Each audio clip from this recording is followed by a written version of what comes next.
man Demba Aram Ndiaye maa ñëwaat ci yóbbulu ngoon si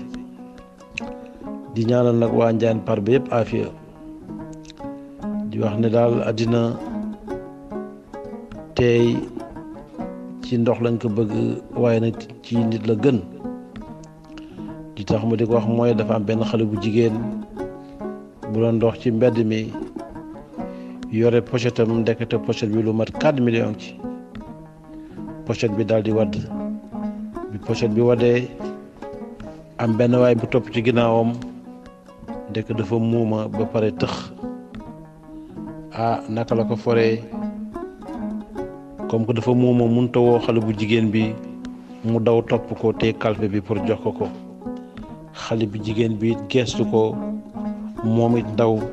yaakaar ne xale bu góor bi daf koy agressé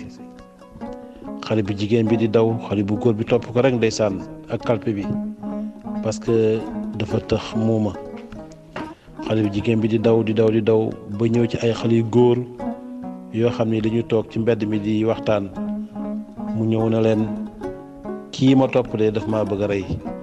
topp na ma ay kilomètres di ma dàqe bëgg maa rey ma bëgg ngeen dimbale ma ñooñu tim na ko anamu fi ñu waxee rek mu leen xale bu góor baa ngi nii ñooñu jàpp xale bu góor bi dóor ko dóor ba damm ko ba nàccal ko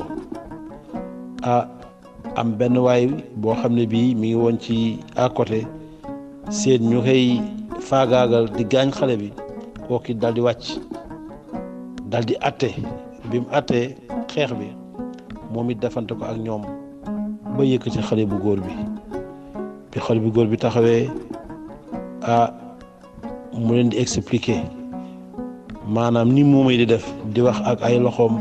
ak ay baaramam ci leen doog a xam ne ndeketi kii muuma la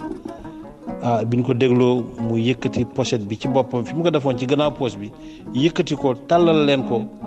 wax leen ko ne leen kii dama ko topp parce que man mënumaa wax te pochette am wadd na ma bëgg ko jox ngeen jàpp dóor ma defe na man bandi la agresseur la waaye wallahi fekk duma agresseur dama mënta wax ci ko nit ñi di ma dégg waaye kalpem bii wadd 4 millions nekk ci moom laa ko bëggoon a jox ndeysaan ñoom ñëpp ñu sukk di jooy di ko jégalu ba loolu amee ñu baalu ko ak na ko yow de wax dëgg yàlla ñu ngi jégalu bu baax biñ ko béyee nag ba muy dem xale bu góor bi dóori jàpp ko ak coono bi fi mu daanoo rek la génn àddina ñun waa Njaañ Parba mbir ngi noonu de nit de ndeysaan danay def lu baax far leneen fekk ko ca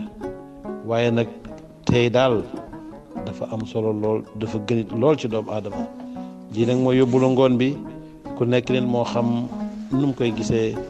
asalaamaaleykum wa rahmatullah